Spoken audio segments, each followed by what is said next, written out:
বস করেন। তাহলে কি সেই কথাটাই মাননীয় শিলমোহর দিলেন যে পশ্চিমবাংলার মুসলিম ভাইদের কথা বললেন না যে সবার বাড়ি বাড়ি প্রসাদ আর ছবি পৌঁছে যাবে রাম এই জগন্নাথ মন্দিরে? মোহন ভগবত তো সেটা তার কথা তো আর সে তো অন্য লাইনের কথাবার্তা বলে। সে তো বলেছিল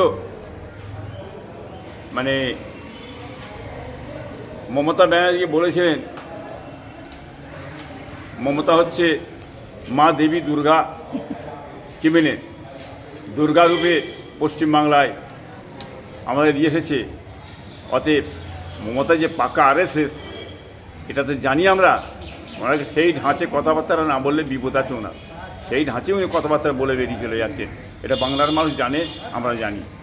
যদি মাননীয়ার কথা হিসেবে যদি সেই প্রসাদ এবং ছবি ফুরফুরা শরীফে অর্থাৎ আপনাদের কাছে আসে, কি গ্রহণ করবেন?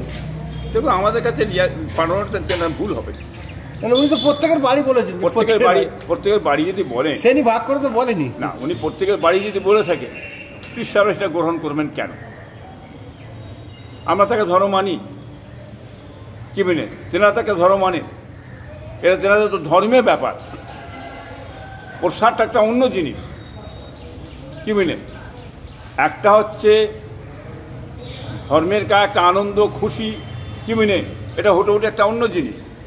এটা কেবলমাত্র প্রসাদটা পুজো করা হয়, পুজো করে সেই প্রসাদটা দেওয়া হয়, কি মেনে এটা সবাই তো জানে না।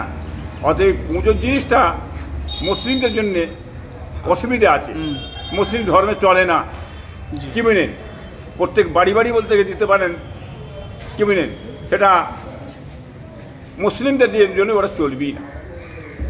এই যে